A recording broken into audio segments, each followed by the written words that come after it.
cette histoire de consentement à l'impôt. On a connu là ces derniers jours un trou de 5 milliards dans les recettes de TVA. On est là en plein tollé face à la hausse qui a fuité sur la taxe foncière. La question du consentement à l'impôt revient en force dans le débat public. Dans quelle mesure, Xavier Jaravel, je commence avec vous, un citoyen peut-il accepter de payer davantage d'impôts quand l'État n'arrive même plus à collecter les recettes? De quoi ce mouvement est-il le nom? Il y a un chercheur, Pierre Boyer, qui est au CREST, aussi Institut des politiques publiques, qui a précisément étudié cette question. Donc, ils ont fait un baromètre en partenariat avec le Conseil des prélèvements obligatoires. Oui. Et donc, ils mettent en avant toute une série de mécanismes qui pourraient expliquer le consentement à l'impôt. Et en fait, c'est exactement ce que vous expliquez à l'instant. C'est-à-dire que le facteur qui ressort en premier dans ces études, c'est l'idée que les dépenses publiques sont efficaces. Et donc, ils ont toute une manière de mesurer ça, tout simplement des corrélations. Les gens qui expliquent qu'ils souscrivent à l'impôt sont aussi ceux qui pensent que les dépenses publiques sont plutôt mieux, plus efficaces. C'est la satisfaction sur l'usage de l'argent public. Et après, ils ont toute une série d'expériences plus spécifiques où ils vont mettre en avant, par exemple, des contrôles, y compris effectués par la Cour des comptes. Et quand vous donnez de manière aléatoire cette information à des citoyens, et qu'ensuite vous leur demandez leur avis sur leur niveau de consentement à l'impôt, celui-ci augmente. Donc ça, c'est le facteur numéro 1. Il y a bien sûr aussi les sujets de justice fiscale. Est-ce qu'on pense que le système est suffisamment progressif, redistributif ? Et là, ce qu'il explique dans le livre, c'est que c'est du 50-50, c'est-à-dire qu'il y a à peu près la moitié des gens qui pensent que le système est trop redistributif, une autre moitié qui pense qu'il est insuffisamment redistributif. Globalement, vous avez 75% des gens qui estiment que la pression fiscale dans son ensemble est trop élevée en France. C'est les données de 2024, les données dont on dispose. Et 65%... Ça a augmenté depuis, hein. Ça on verra, c'est difficile à dire. On verra. Mais donc, il y a 75 qui disent que le système dans son ensemble est pression fiscale trop élevée, et 65% qui pensent que eux payent trop d'impôts. Donc en fait, il y a un certain niveau, notamment parmi les plus aisés, qui estiment qu'ils payent, mais ils peuvent se le permettre, et qu'en revanche, la classe moyenne paye trop d'impôts. Donc ça, c'est un peu des éléments très importants qui ressortent de ces travaux. Le dernier, c'est le niveau de compréhension du système fiscal. Alors là, qui est faible, qui pose toute une série de questions sur la CSG, la TVA, l'impôt. Et il n'y a que 5% des gens qui arrivent à répondre à 3 questions qui sont considérées relativement simples par les experts du domaine. Et ce qui montre, c'est que mieux on comprend le système, en fait, plus on est d'accord, effectivement, de payer des impôts, plus le consentement à l'impôt est élevé. Bon, c'est très intéressant. Ça, c'est un peu des effets structurels. Et je pense que c'est plus dur, bien sûr, de mesurer à court terme, mais on saura l'année prochaine s'il y a une vraie tendance. Bon, Jean-Marc Vittori, je reprends les 4 points. Satisfaction sur l'usage de l'argent public, le sentiment d'équité du système, la confiance dans les institutions et la connaissance générale du système fiscal.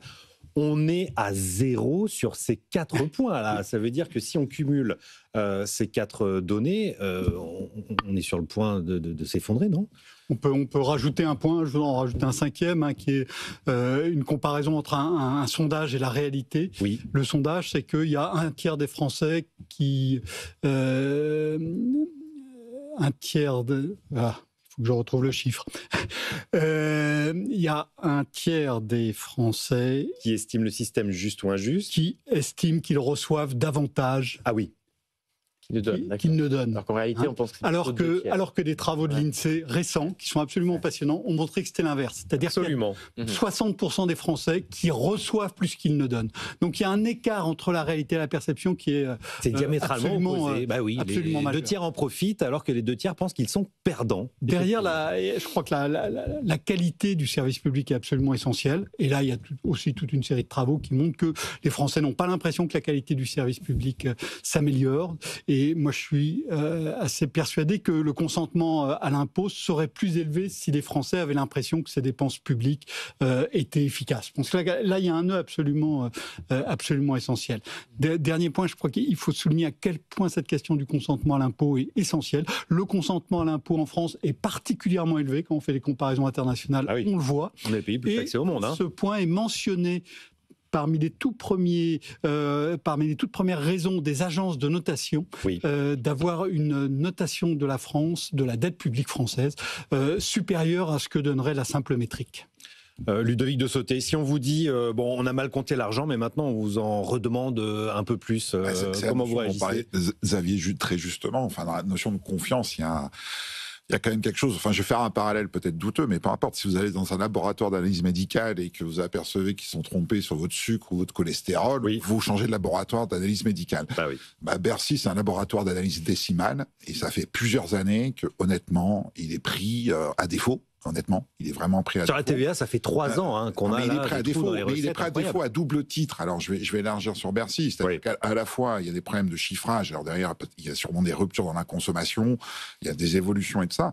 Mais par ailleurs, il y a aussi la difficulté, quand il a fallu attendre 22 ans pour avoir un audit digne de ce nom sur le pacte Dutreil, ça veut dire que l'État ne se donne pas aussi les moyens de suivre les indicateurs, de piloter les choses, et ça fait partie de la confiance. Alors j'entends ce que dit Jean-Marc, et je suis pleinement d'accord, c'est-à-dire que c'est dans les titres dont vous en parlez tout à l'heure, c'est-à-dire que si derrière ça ne suit pas en termes de qualité sur la santé, l'éducation nationale, on va en parler tout à l'heure, je veux dire, c'est un effet ciseau. J'en ai pas pour mon argent, c'est un peu ça. Non, mais il y a un effet ciseau, mais il y a quand même une problématique qui va d'année en année en se propageant, c'est la difficulté aujourd'hui à faire des audits, des indicateurs dignes de ce nom, qui permettent de construire une confiance pleine avec des engagements, ce qui est fait avec l'argent public, tout simplement. Oui, c'est l'efficacité de l'euro dépensé. C'est vrai qu'on a un petit problème sur le côté d'évaluation des politiques publiques, là, non, Xavier Jaravel? Oui, effectivement, sujet ancien, mais on a beaucoup le CAE est là pour ça, on a beaucoup d'évaluations, le CAE, l'IPP, la Cour des comptes, l'IGF. On met rarement, finalement, en œuvre les propositions portées par ces institutions. Vous évoquiez le pacte Dutreil à l'instant, on a le nouveau rapport de la Cour des comptes. On voit que ça ne va probablement pas passer au budget, en tout cas, de cette année. Ce sera dans le débat. Mais je pense qu'on a effectivement, par rapport à d'autres pays, moins d'institutions, enfin en tout cas par rapport à certains pays comme les Pays-Bas ou l'Angleterre, on a des institutions moins fortes sur l'évaluation, sur donner les bons cadres budgétaires, les bons ordres de grandeur de différentes mesures. Donc ça, c'est aussi un autre point important. Et peut-être, dernier point qu'on n'a pas évoqué, c'est toutes les questions liées à la fraude sociale, fiscale, où évidemment il y a un rejet quasiment unanime de ces pratiques. Là aussi, le sujet des ordres de grandeur est important, c'est-à-dire que ce qu'on pourrait espérer récupérer en améliorant le recouvrement de l'impôt, ce serait de l'ordre de 5 milliards d'euros. Si vous mettez ensemble fraude fiscale, fraude sociale. Donc tous les grands chiffres qu'on annonce souvent dans les programmes politiques en disant on va intensifier la lutte contre la fraude et on va avoir des dizaines de milliards d'euros, c'est pas crédible. Ça semble très peu crédible, effectivement. C'est d'autant pas crédible que je rappelle que la France est très en retard sur la mise en place, par exemple, de la facture électronique, qui est un élément anti-fraude, honnêtement. Et sur la TVA, ça fait partie des interrogations sur la perception de la fraude. Après, moi j'ai une inquiétude, c'est la mauvaise lecture que peuvent avoir, peu importe, ces institutions, ces services et autres, sur les évolutions de la consommation. C'est-à-dire que, OK, il y a le taux d'épargne sur la TVA, OK, il y a Chine et tout ça, mais il y a des angles morts qui ne sont pas pris d'ailleurs par mon challenge. Je vais en donner un, par exemple, c'est le développement du marché de la seconde main. Du fait de l'inflation, ce marché s'est énormément développé via des plateformes type Le Bon Coin, eBay et autres. Oui, mais c'est-à-dire que c'est des nouveaux modes de consommation qui échappent aussi à la TVA, finalement. Et c'est un double échappement. C'est-à-dire c'est à la fois c'est des choses sur lesquelles la TVA n'est pas là, et c'est des achats qui ne sont pas faits. On le voit dans le textile. Donc il y a quand même des angles morts aujourd'hui au sein de Bercy sur la capacité à épouser où va la société dans ses modes de consommation. Et c'est ça, c'est relativement inquiétant. Après, le dernier point, alors c'est un peu l'actualité du moment, aux États-Unis, c'est qu'on voit aussi, à l'inverse, qu'un pays qui n'a plus de chiffres dignes de ce nom. Et à quel point la Fed va être dans le brouillard. Donc ces chiffres-là, ils sont extrêmement importants, finalement. Il faut pas quand Bercy est prêt à défaut, c'est ce défaut. On pourrait dire que Bercy est quand même capable de mesurer l'effet Vinted ou l'effet Le Bon Coin, non, Jean-Marc Vittori? Alors non, je crois que c'est un point absolument essentiel, c'est le changement de la nature de la consommation. Je trouve que c'est un peu bizarre de dire il manque 5 milliards de TVA, ça prouve que les Français ont un problème de consentement à l'impôt. Je pense que cette interprétation-là est complètement erronée. C'est faux. Vous nous dites c'est faux. Il y a de grandes... Probablement. C'est très probablement. Pourquoi ? Parce que la TVA, c'est l'un des impôts les plus difficiles à frauder. Parce que la TVA, c'est un enchaînement. Il y a une vérification à chaque fois. C'est extrêmement difficile à frauder. Je pense que c'est l'un des impôts les plus difficiles à frauder. Donc, je pense que derrière, il y a effectivement des mutations de la consommation. Et les mutations de la consommation qui peuvent être rapides parce qu'on a des changements rapides. Ludovic soulignait la vague d'inflation passée qui a pu amener des changements de comportement. C'est l'un des facteurs parmi d'autres. Et ça, on ne peut pas demander aux gens de Bercy de mesurer ça au mois le mois. Ça n'est pas possible. Ils n'ont pas les outils pour le faire. Donc je pense qu'il faut même là un petit peu de clémence. L'autre facteur qui amène à poser cette question du consentement à l'impôt, c'est l'histoire de la hausse de la taxe foncière. Mais cette histoire est hallucinante. Alors, est-ce qu'on a raison ou pas de mettre à jour? Non, mais là, les gars à Bercy, ils ont eu un coup de trop. Ils ont testé le Beaujolais nouveau avant nous. Enfin, je ne sais pas. Mais c'est délirant. Présenter une hausse automatique d'un impôt dont la base n'a pas été révisée depuis 1970, c'est-à-dire depuis 55 ans, et dire là, il y a un truc automatique. Ce truc-là, on n'y a pas touché depuis 55 ans, mais là, il y a un truc automatique. C'est franchement se moquer du monde. Ils ont dû faire un petit ajustement. Ils se sont sans doute dit que c'était justifié, que effectivement, la plupart des gens maintenant avaient un WC. On pourrait se dire, ce qui était loin d'être le cas en 1970.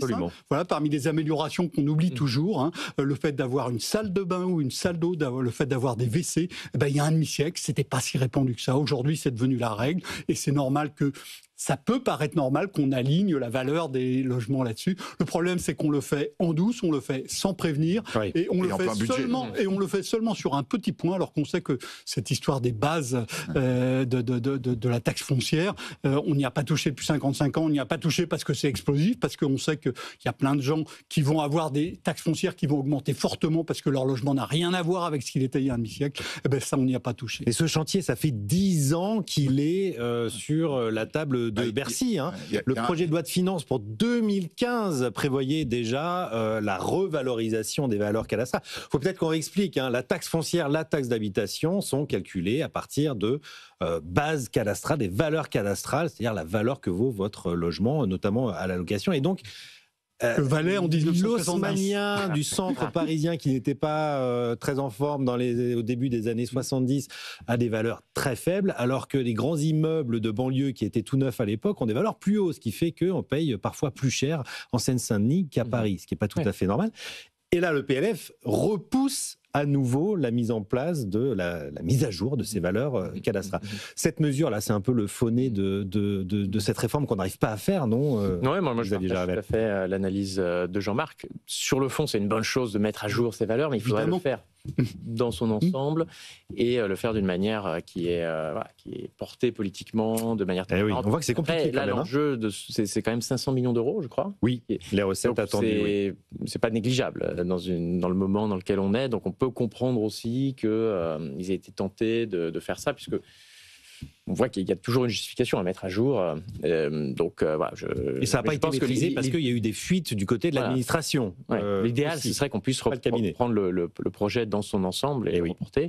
La plupart des économistes trouvent que c'est un type d'imposition qui crée moins de distorsions, qu'en plus d'être juste, il y a aussi une certaine efficacité à ce type d'impôt. Oui, ça serait juste, mais ça entraîne des transferts absolument massifs, Ludovic de Sauté. Sur les taxes foncières, il y a eu de mémoire, c'était en 2023, le rapport de la Cour des comptes qui faisait un état de dollars et qui avait... normalement, il y a une grande réforme attendue pour 2028. Qui vient d'être repoussé, il y a 15 jours, à 2031. La date et le mouvement dit tout. Finalement, c'est le manque aussi de courage politique. C'est-à-dire à quel point on laisse des choses sur étagère prendre la poussière. Ça devait commencer en 2017. Jean-Marc le disait très bien à l'instant. Et cette réforme-là, en profondeur, elle est... parce qu'on va le traduire autrement que haussmannien et autres, c'est qu'aujourd'hui, la curiosité de l'architecture de la taxe foncière, c'est qu'elle défavorise les ménages modestes. C'est parfaitement injuste, oui. C'est ça la réalité. Donc, c'est-à-dire qu'il y a quand même politiquement un discours, une pédagogie à avoir qui fait partie du consentement à l'impôt, qui n'est pas porté depuis des lustres, on va dire, que ce soit dans l'haussmannien ou que ce soit des lustres anciens ou des lustres neufs. Et cette manque de pédagogie aujourd'hui fait partie des problématiques. Du blocage.